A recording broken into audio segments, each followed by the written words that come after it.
bahwa perintah sholat dalam Al-Quran itu tidak ada. Sholat 5 waktu itu tidak ada. Niki sing ngomong niki jarine dosen lho nggih.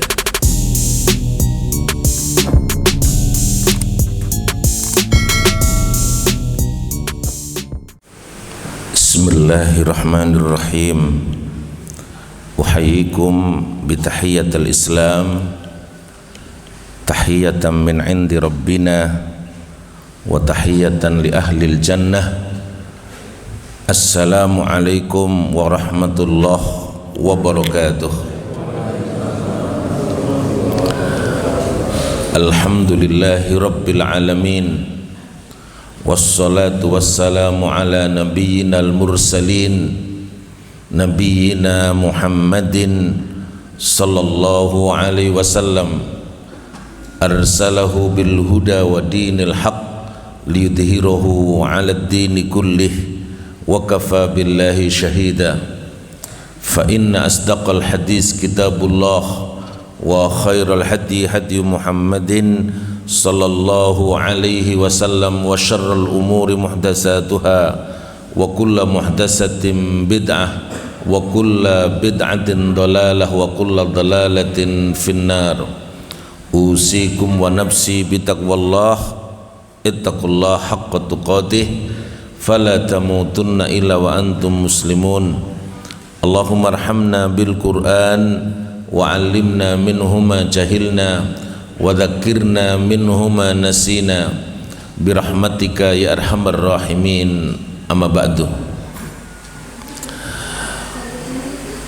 Bapak-bapak dan ibu-ibu, saudara-saudara jamaah salat subuh di Masjid Riyadul Jannah yang dimuliakan oleh Allah Subhanahu wa taala, marilah saya ajak Bapak dan Ibu semua untuk bersyukur kepada Allah Subhanahu wa taala atas limpahan rahmat yang Allah berikan kepada kita semua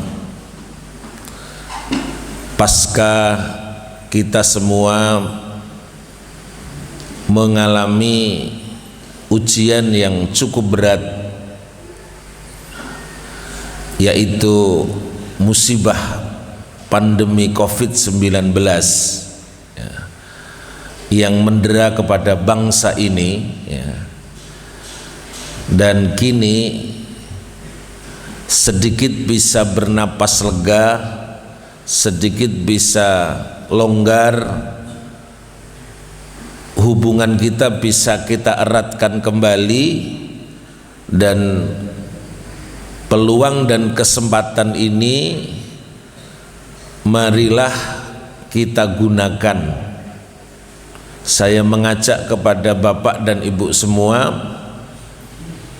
marilah kita gunakan untuk bersyukur kepada Allah Subhanahu wa taala.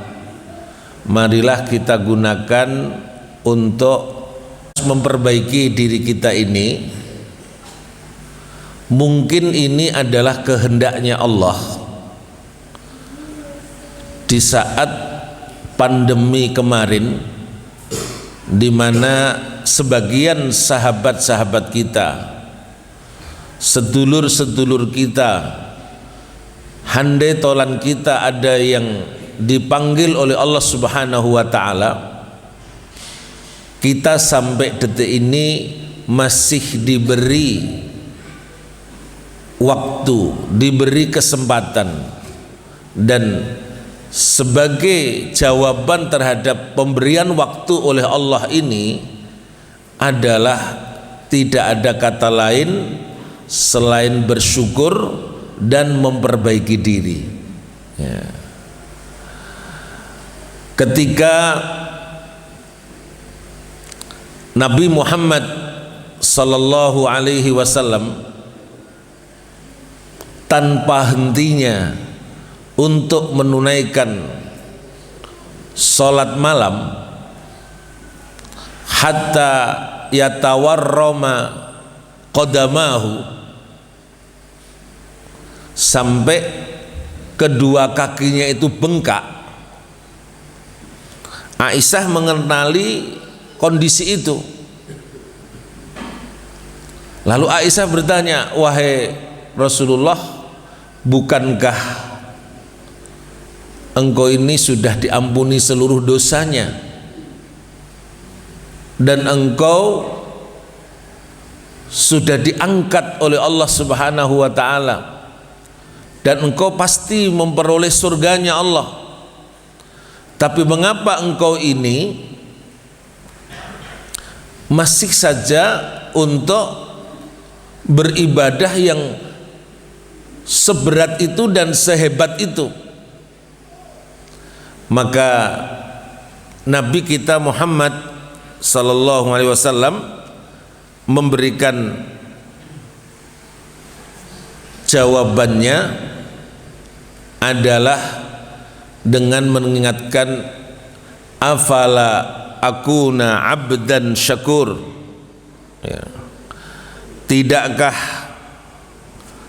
aku ini pantas untuk menjadi hamba yang pandai bersyukur, ya.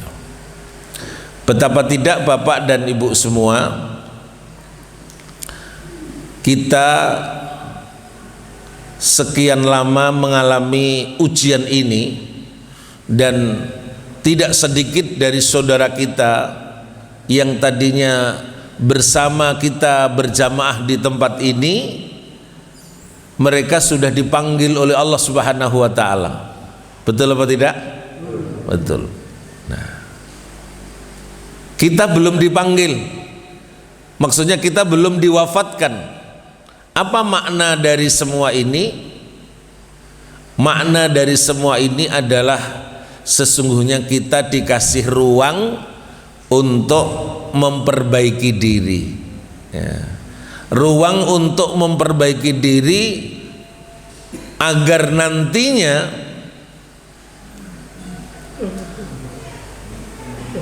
kita bisa memperoleh dan menyongsong kehidupan yang lebih abadi dan lebih utama, itu dengan kebahagiaan. Inilah yang paling utama daripada rasa yang harus kita tanamkan di dalam hati kita masing-masing. Kesempatan apa itu? Mari kita lihat. Nabi kita mengingatkan begini, innallaha idza arada bi'abdin khairan ista'malahu. Allah itu bila berkehendak baik kepada seorang hamba, ista'malahu, Allah pergunakan, Allah pekerjakan, Allah manfaatkan.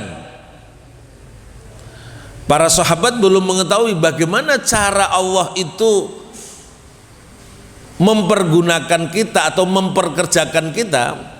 Kaifa yusta'malahu, bagaimana seseorang itu dipekerjakan oleh Allah, digunakan oleh Allah, dimanfaatkan oleh Allah.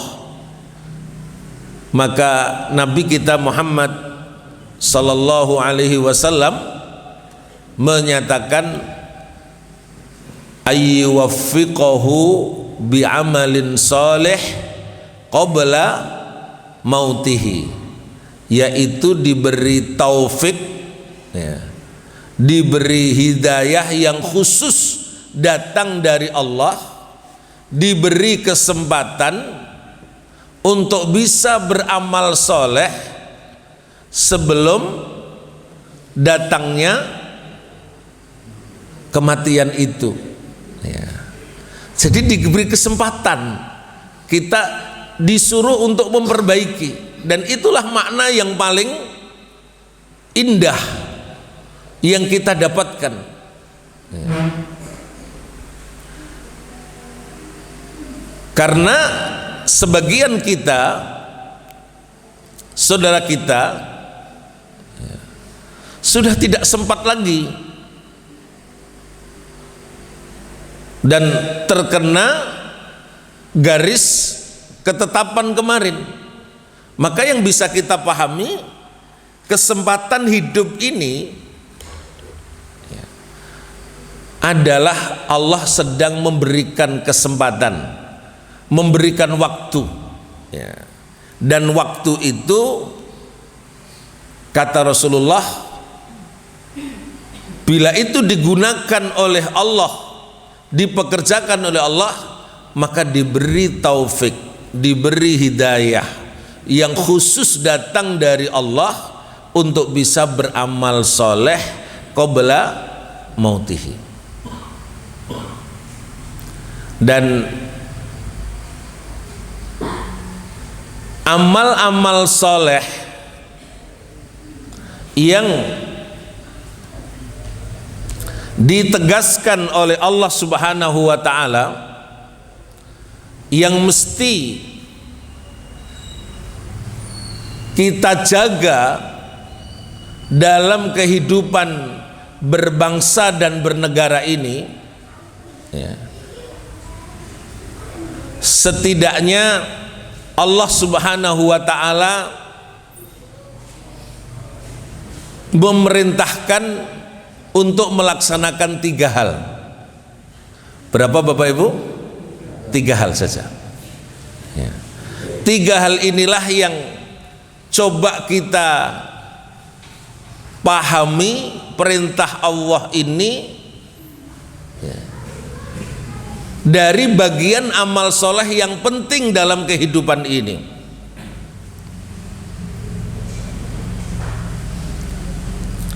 Mari yang membawa mushaf dibuka surat Al-Hajj ayat ke 41, maaf. Monggo diikuti.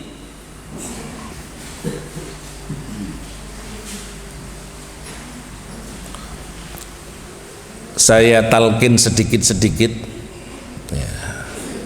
Mudah-mudahan nanti kalau ditalqin la ilaha illallah gampang. Sekarang ditalqin pakai ayat Al-Quran dulu. Izin apa mboten? Monggo. A'udzu billahi minasy syaithanir rajim. Monggo. A'udzu billahi minasy syaithanir rajim. Bismillahirrahmanirrahim.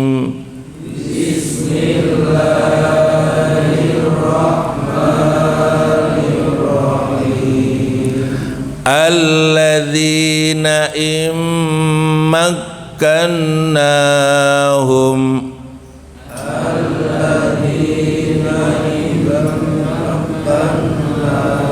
alladzina immakkannahum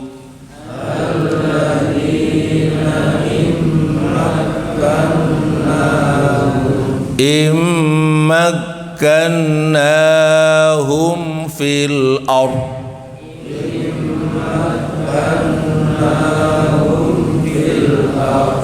aqamus salah wa atawuz zakah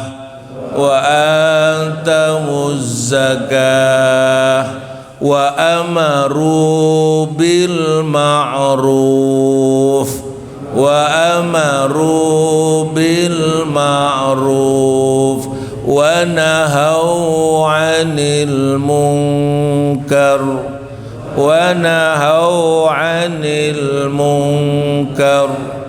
walillahi 'aqibatul umur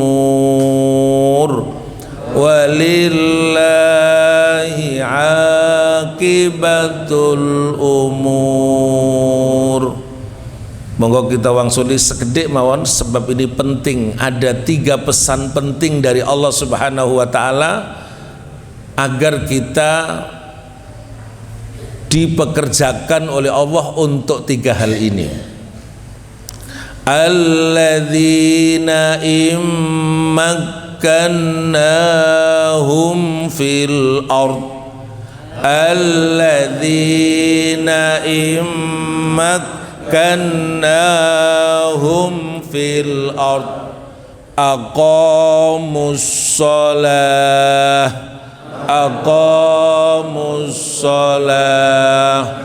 wa antawuz zakah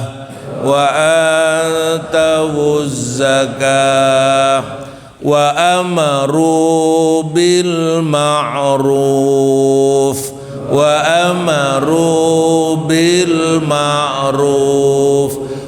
nahaw 'anil munkar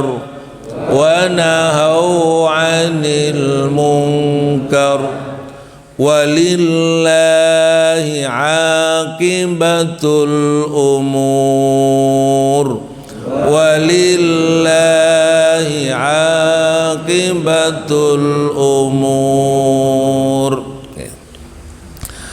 Bapak dan Ibu semua yang dimuliakan oleh Allah, ayat ini yang menjadi panduan kita.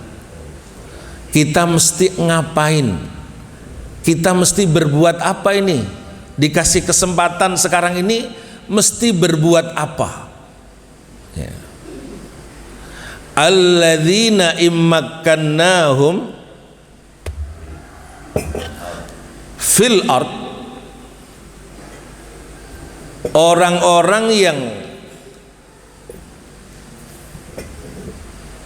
jika diberikan kuasa, jika diberikan kesempatan, jika diberikan waktu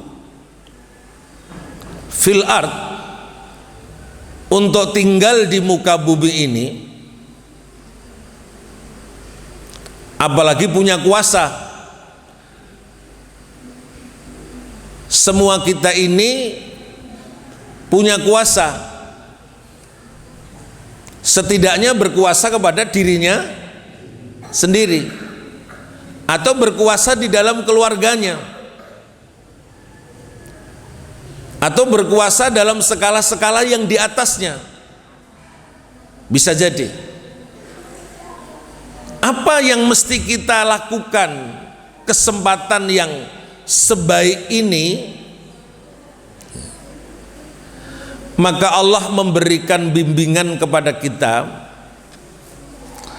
Ada 3 pekerjaan penting utama, dan itu menyangkut juga dengan kehidupan berbangsa dan bernegara. Selain dari situlah pula kita akan memperbaiki diri kita agar kita ketika bertemu dengan Allah nanti dalam keadaan husnul khotimah, happy ending, punya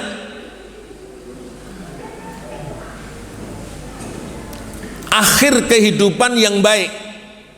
Walillahi aqibatul umur, dan milik Allah lah segala urusan ini pada ujungnya nantinya. Maka 3 hal ini, yang pertama Bapak Ibu semua, aqamus shalah. Kita diingatkan ojo pisan-pisan ngelirwake sholat. Itu yang menjadi kata kunci, kata kunci. Siapapun yang masih diberi kesempatan, maka lakukanlah sholat.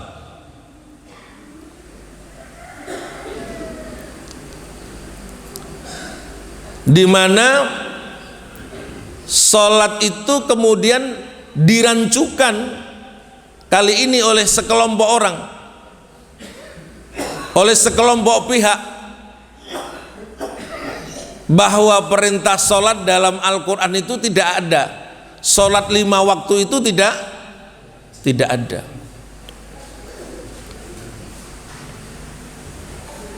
Niki sing ngomong niki jarine dosen lho nggih. Ya. Ya. Itu tibake niku nganggap bilih sholat 5 waktu niku nggak ada perintah dalam Al-Quran. Ya. Alhamdulillah di media ada Ustadz Adi Hidayat yang menerangkan secara gamblang, sehingga kemudian dosen ini mak klakep, ngerti mak klakep nih? Orang iso ngomong, oh ternyata ilmunya memang lagi cetek. Ya. Kita yang sudah punya kebiasaan sholat 5 waktu ini mau delegitimasi, seolah tidak ada landasannya, hanya gara-gara salah memahami ayat.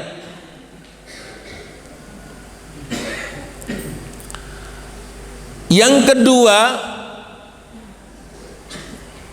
apa yang kita mesti lakukan? Wa atawuz zakah, tunaikan zakat, tunaikan infak, tunaikan sedekah. Kenapa dari situ? Karena kemudian sedekah ini tadi tutfiul khataya, akan mematikan, menutup kesalahan, kama tutfi'u al-ma'u al-khatab naru, kama tutfi'u an-naru al-ma'u al-khatab, sebagaimana air itu bisa mematikan api yang menyala-nyala. Dan yang ketiga, wa amaru bil ma'ruf wa nahau 'anil munkar, yaitu tegakkan amar ma'ruf, ajak-ajak kebaikan, diuri-uri kembali, dihidupkan kembali forum ajak-ajak kebaikan. Dan yang berikutnya adalah wa nahau 'anil munkar, dan mencegah kemungkaran. Para ulama telah membahas ayat ini. Ternyata di ayat ini terkandung 3 hak, seolah dalam hidup ini yang menjadi kewajiban kita karena menjadi haknya pihak yang lain itu tertunaikan. Hak apa saja itu? Pertama, aqimus shalah, itu adalah haknya Allah. Ketika Rasul ditanya, ma haqqullah 'alal ibad, apa haknya Allah atas hamba ini?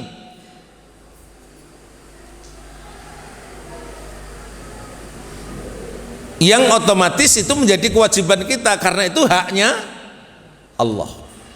Ya. Allah kewajibannya telah memberi, telah menghidupkan, telah memberikan kelonggaran, memberikan segala macam, maka kewajiban kita menunaikan apa? Hak. Namanya haknya Allah. Apa itu? Salat. Ya. Haknya Allah itu namanya salat. Ketika Nabi ditanya, ma haqqullah 'alal ibad? Qala an ta'buduhu wa la tusyriku bihi syai'an. Engkau beribadah, kalau orang Jawa menyebut engkau nyembah dateng pangeran nggih, wala tusyriku bihi syai'an, jangan engkau menyekutukan Allah.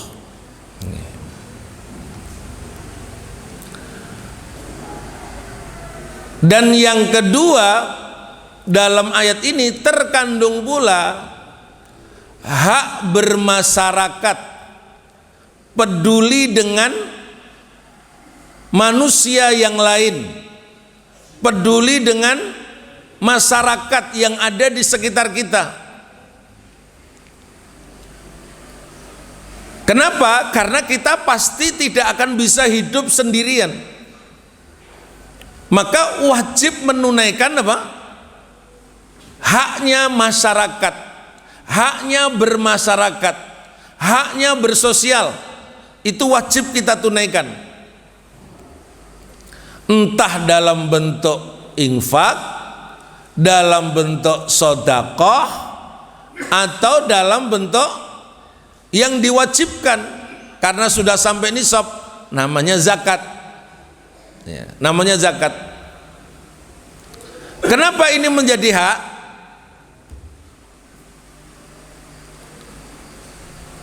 Kata Allah, wa fi amwalihim haqqul lis-sa'ili wal mahrum. Di dalam harta mereka ini ada haknya orang-orang yang minta dan perlu dikasihani. Ya, dikasihani. Dan penempatan hak yang kedua ini, hak yang kedua ini mutlak, karena kita pasti nggak akan bisa hidup sendirian. Coba kita bertanya bapak dan ibu semua, satu suap nasi upo niku lho Bu, upo niku yang terlibat dalam satu upo niku sinten mawon? Sing tukang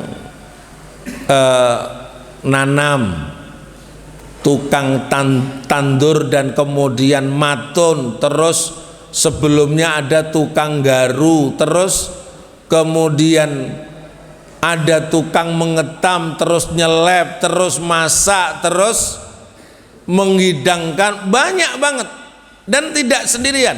Itu cuma satu suap nasi. Ya, satu suap nasi, belum kenikmatan yang lainnya, belum kenikmatan yang lainnya. Pasti akan banyak orang yang terlibat.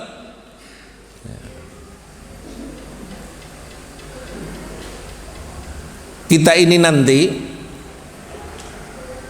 dari mulai lahir, ada nggak yang terlibat dengan kita Pak? Ada. Bapak ibu kita, saudara kita, belum bisa apa-apa ini dari lahirnya itu, mak cenger gitu. Nanti kalau mati perlu melibatkan manusia apa enggak? Iya. Mboten enten sing teko kono dhewe ndukir dhewe terus mlebu dhewe terus di lha engko sing nutupi sapa? Jadi dari lahir sampai nanti masuk kuburan itu butuh orang lain. Itu yang disebut dengan hak bermasyarakat, ya. Hak bersosial wajib dikerjakan, ya. Nanti kita terangkan. Dan yang ketiga adalah para ulama menyebut namanya hak berbangsa dan bernegara. Apa itu? Wa amaru bil ma'ruf wa nahau 'anil munkar, yaitu ajak-ajak kebaikan dan mencegah kemungkaran. Loh, kenapa mesti tetap jalan di negeri kita, di masyarakat kita ini tetap jalan? Kenapa? Nabi menggambarkan awake dhewe niku urip di tengah berbangsa dan bernegara niku kaya dene tiang-tiang yang sedang berlomba untuk naik kapal. Nabi menyebutnya masalul qaimi fi hududillah wal waqi' fiha kamathali qaumin istahammu ala safinatin. Nabi menggambarkan bermasyarakat kita, bernegara kita, berbangsa kita itu digambarkan seperti halnya sekelompok orang yang menegakkan hukum Allah sama yang menerjang hukum Allah, podo-podo naik napa kapal, sama-sama naik kapal, tumplek-blek di dalam kapal itu. Fa ba'duhum a'laha wa ba'duhum asfalaha. Sebagian ada yang di dek atas, sebagian ada yang di dek bawah. Wa kana alladhi fi asfaliha, Rasul menyebutkan, dan orang yang berada di dek bawah idza istaqau minal ma, nek butuh banyu, butuh air, apa yang dilakukan Bapak Ibu? Naik ke atas, ya, naik ke atas.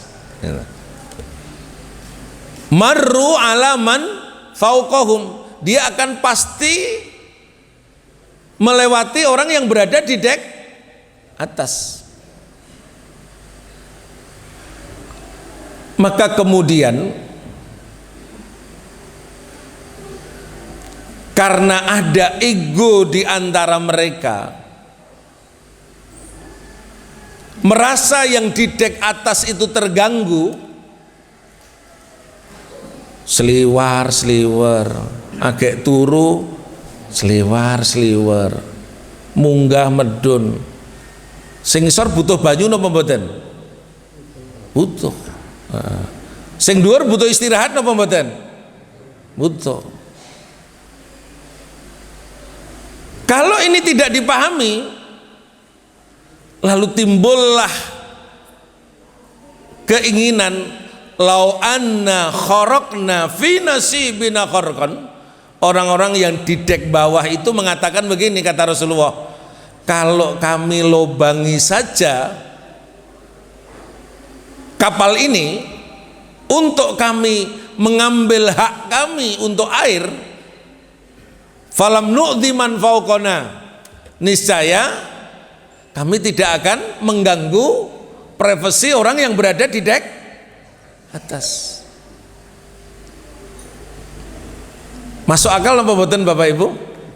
Iyalah, masuk akal. Karena selama ini yang di dek bawah itu ketika butuh air mengganggu privasinya orang yang di dek atas.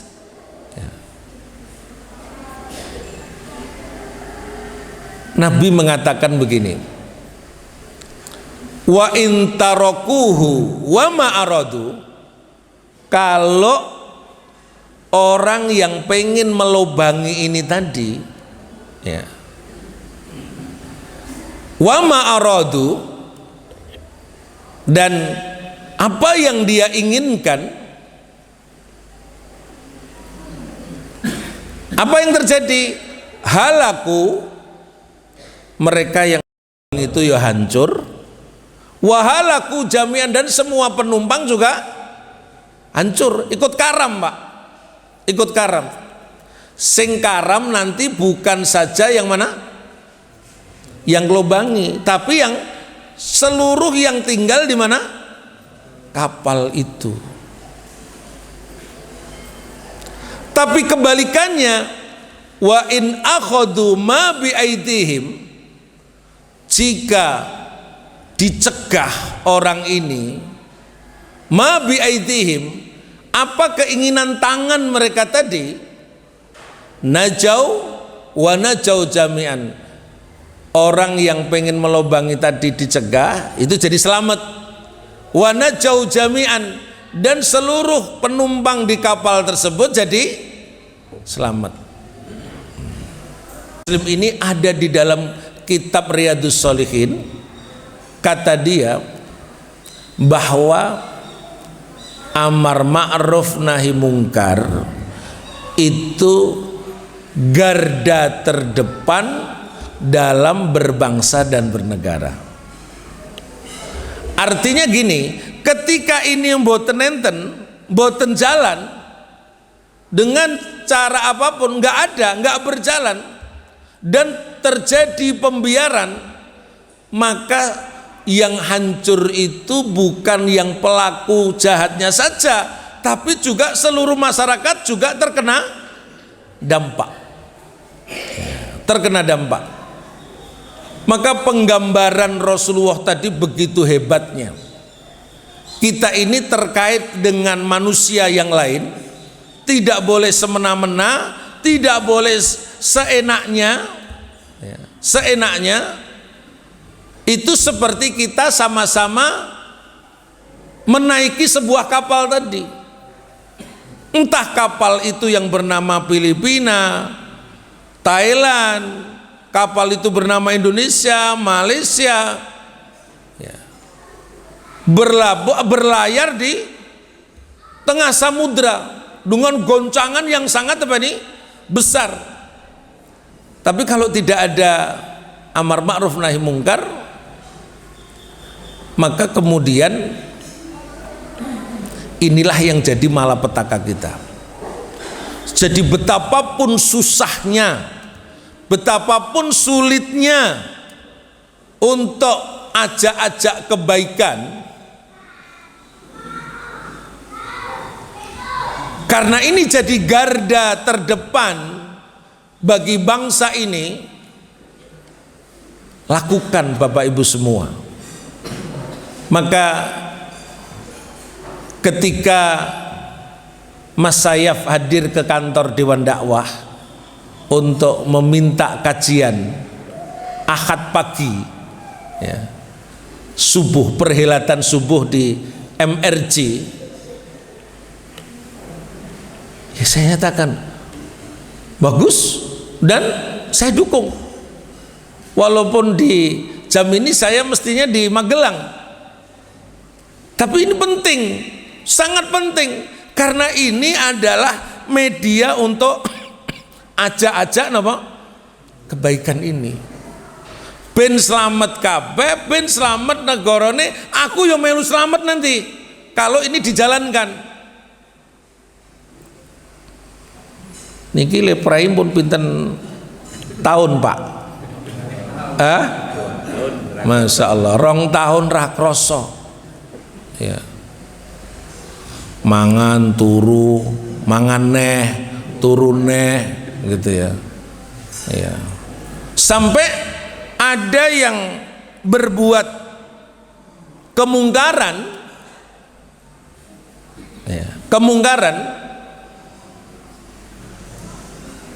itu seolah kita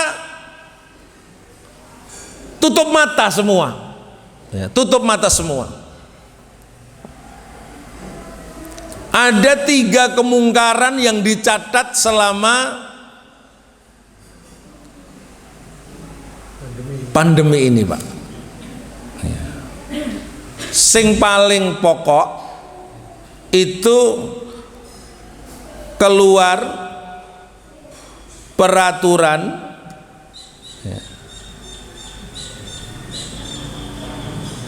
yang peraturan itu tidak mempersoalkan penggunaan anggaran. Wis sak karepmu. Akibat ini orang kemudian menggunakan anggaran itu napa? Brah-breh. Sak karepe dhewe. Sak karepe dhewe. Alhamdulillah.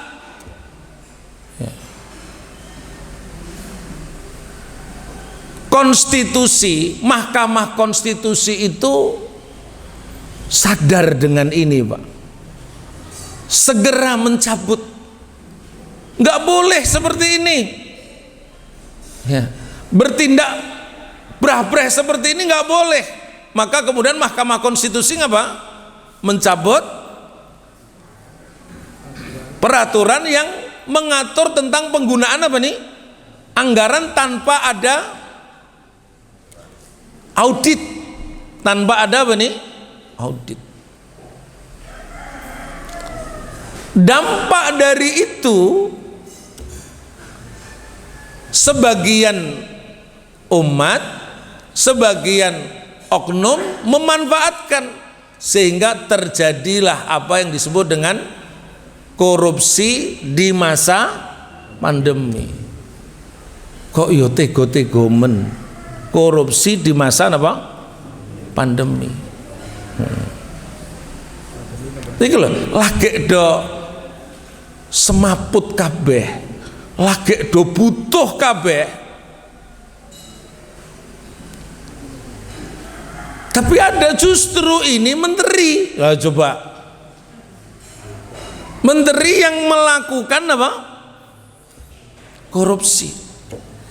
Ya. Mestinya mereka yang menjaga harta benda ini selama dalam masa pandemi. Alhamdulillah KPK ijek melaku, masih jalan. Ya. Walaupun dengan berbagai cara popo, sing penting ijek enek sing ngurusi. Lah inilah kelompok namanya nahi mungkar, itu harus tetap ada. Kalau tidak, bayangkan tuh seolah koyo kran niku dibuka ngoten lho Pak. Ora enek sing nahan, terus ada kesempatan. Bahkan niki sing lagi bermasalah ini dan bisa mencelakakan dan mengorbankan bangsa Indonesia ini, ketika PCR itu dijual belikan untuk meraup keuntungan. Bayangkan nggih, rong tahun kira-kira tiba PCR itu regone 100 mawon, 90 teko 100 nggih, 90 teko 100. Lah kita kemarin itu harus menyediakan dana untuk PCR ini, karena kita ini terkena apa tidak, itu kan harus apa?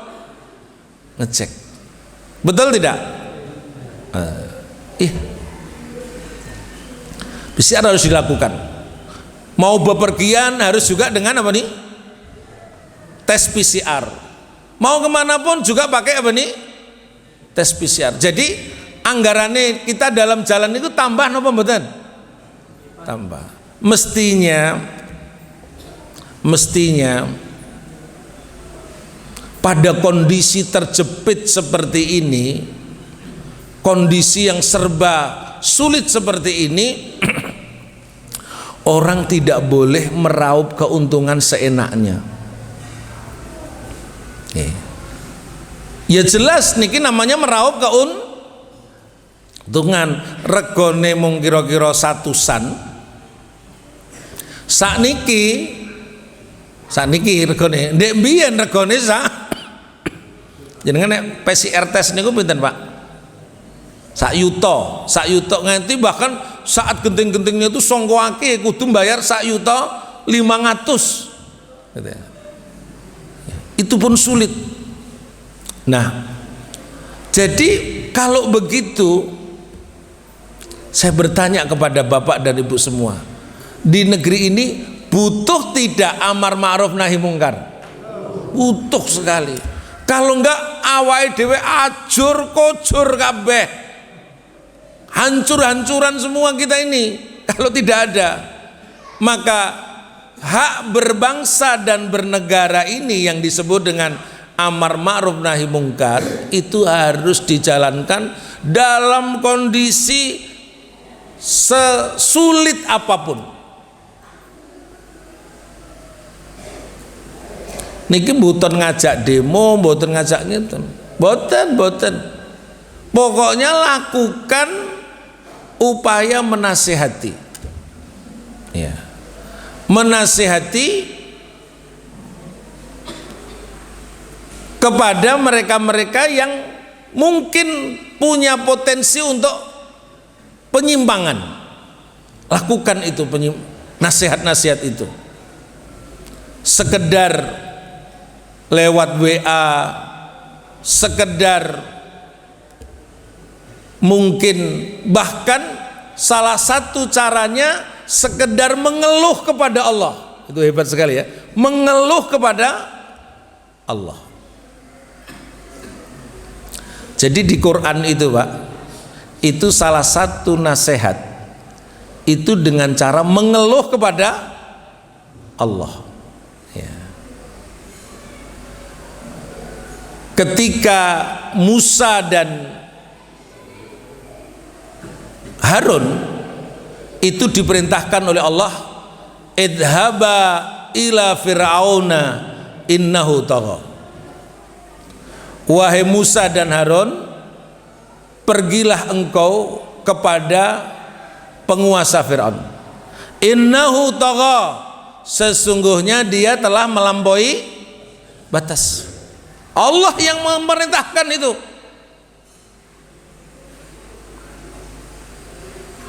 Apa yang diperintahkan oleh Allah berikutnya?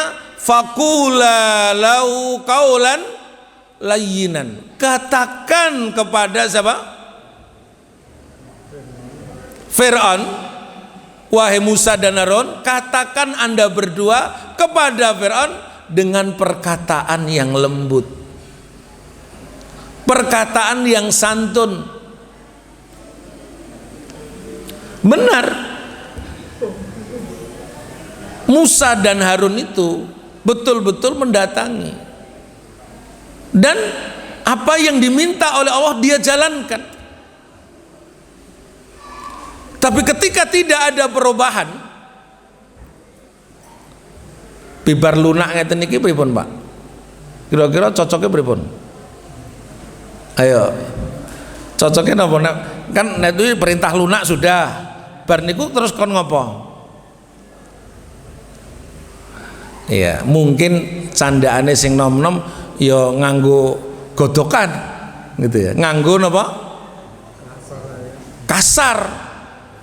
Ya. Bar lembut tok dikandani lembut ra isa nganggo napa? Iya, dilus ra isa. Menurut cah nom, menurut Quran mboten ngoten, Pak. Menurut Quran niku kalau Anda sudah tidak mampu lagi, ya sudah Anda angkat tangan. Angkat tangan. Angkat tangan ini. Wis kerjaan jenengan niku ngangkat tangan. Angkat tangan tanda apa Pak? Tanda nggak mampu. Angkat tangan no, nggak mampu. Kita angkat tangan kepada siapa? Pada Allah. Sebagaimana Allah ajarkan kepada Musa, kepada rezimnya yang berkuasa pada waktu itu. Ya sudah, tugas yang pertama sudah diselesaikan. Tugas yang kedua, karena nek arep kasar yo ra iso, ya sudah, kita keluhkan semua urusan itu kepada Allah. Nah, para ulama memberi definisi.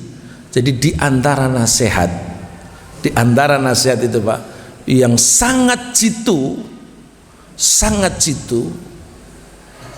ya, itu adalah mengeluhkan urusan itu kepada Allah ya, mengeluhkan urusan itu kepada Allah, sebagaimana yang disebutkan dalam surat Yunus ayat ke-88 ya. Apa itu Bapak Ibu ayat ke-88 pada surat Yunus? Yaitu doa Nabi Musa. Diabadikan di dalam Quran, berarti penting napa mboten Pak? Penting sekali dan pantas kita niru. Apa doanya Nabi Musa ketika angkat tangan seperti ini?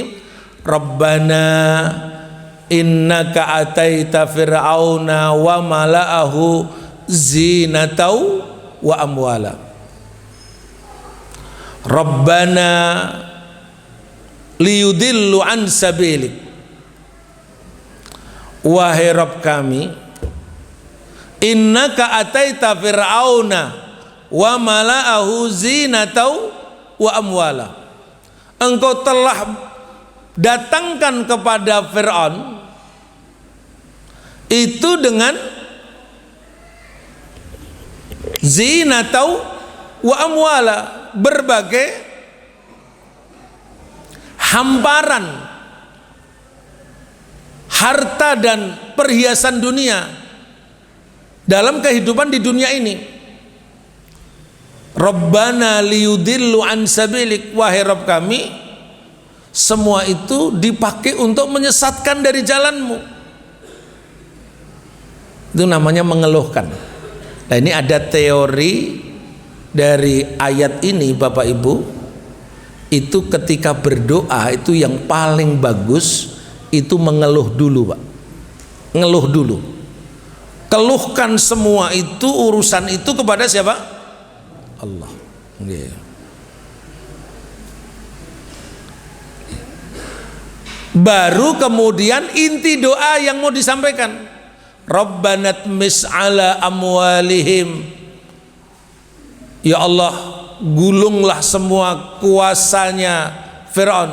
Washdud ala qulubihim, dan kunci mati hati mereka. Fala yu'minuna hatta yarawul adzabal alim. Bapak Ibu bisa lihat ayat ini di surat Yunus ayat ke-88.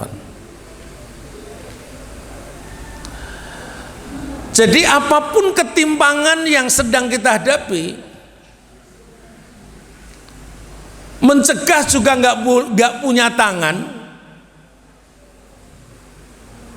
mengucapkan secara lisan lewat media dianggap hate speech. Hate speech itu ujaran kebencian, ada deliknya, Pak.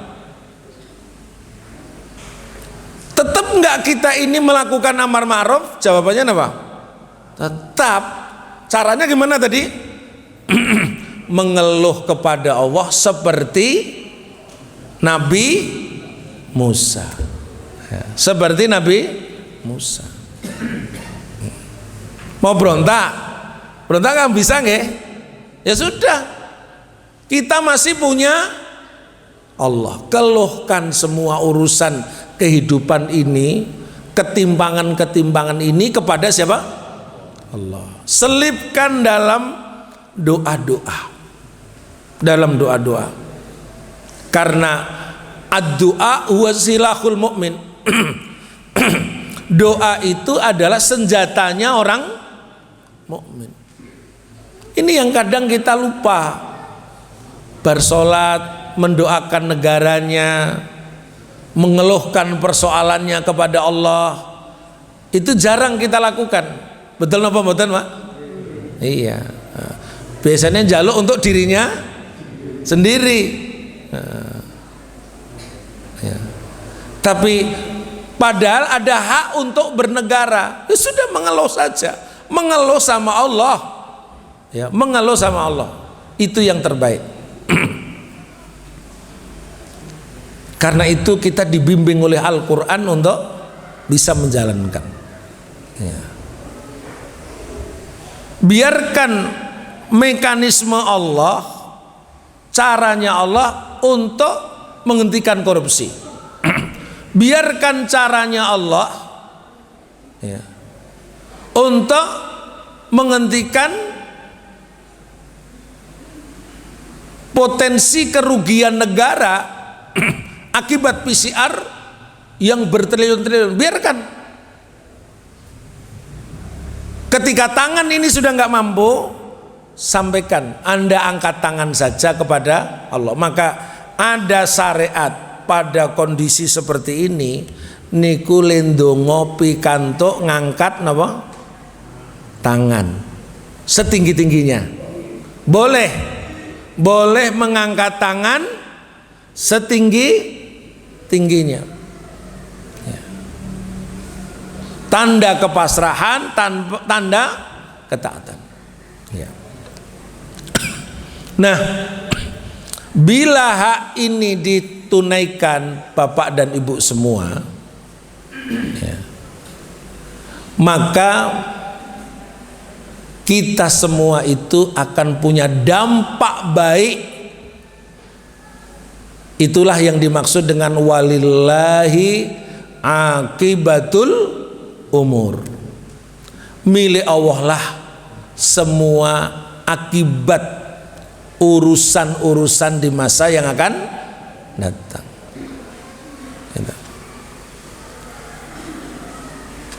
Ketika di masyarakat ini dihidupkan sholat, ya, dihidupkan sholat, kita emang sholat mawon Pak. Tapi di situ sejatinya mengandung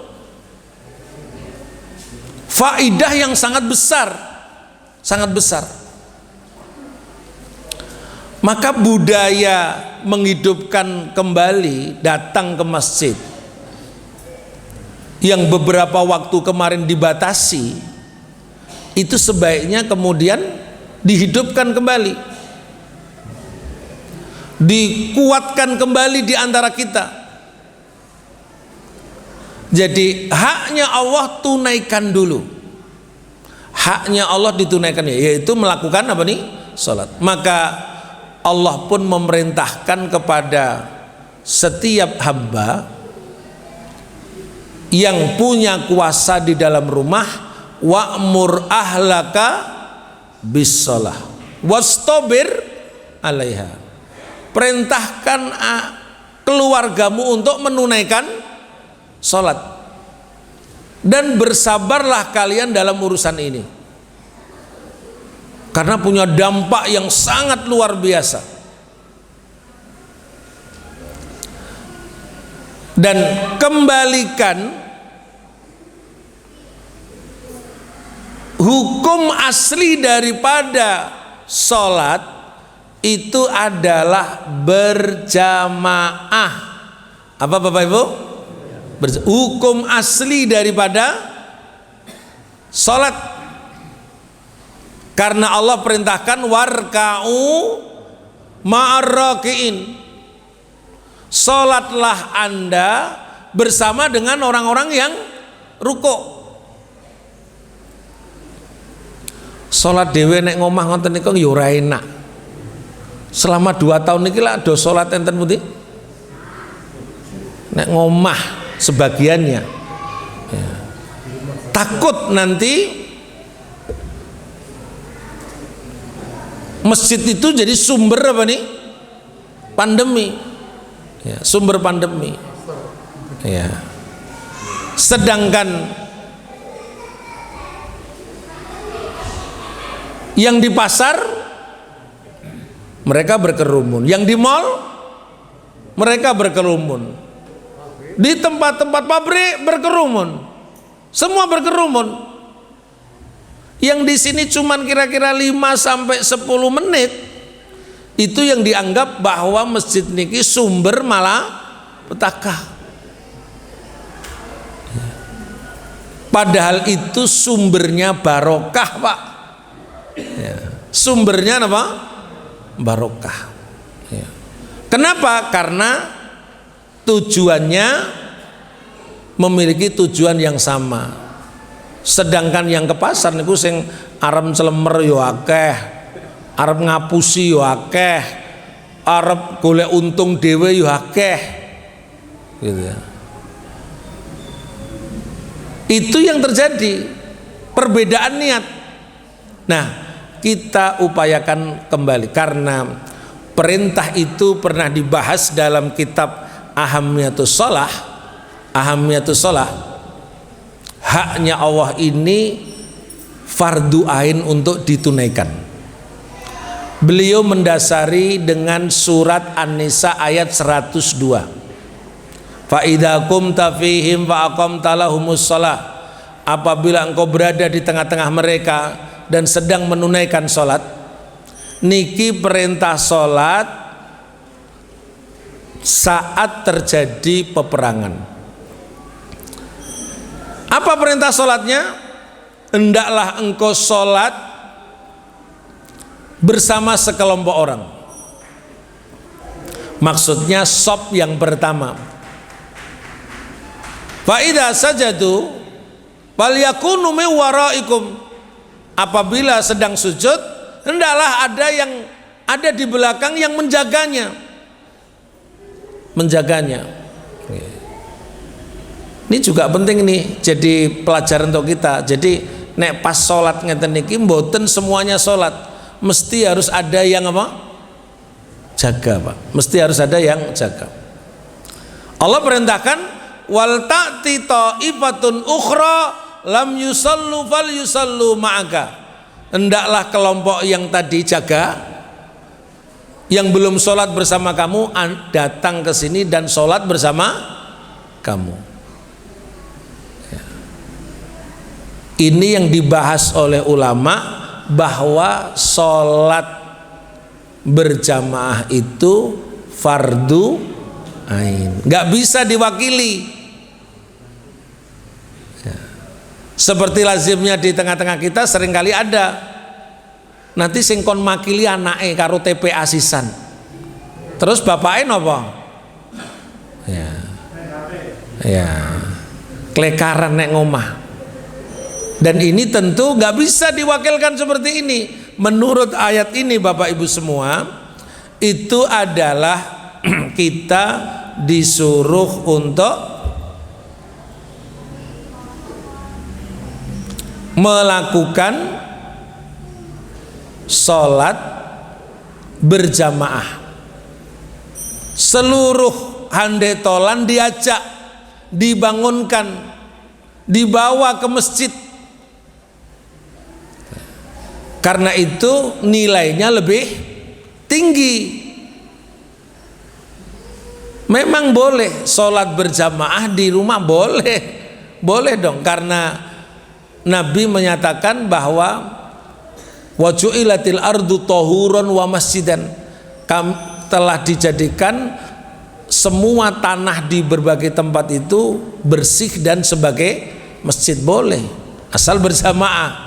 Tapi tentu berjamaah di masjid itu tidak seperti nilainya ketika berjamaah di mana? Di rumah. Dari doanya saja sudah terlihat. Bapak Ibu kalau masuk doa ke masjid ini apa? Allahumma ftahli abwaba rahmatik.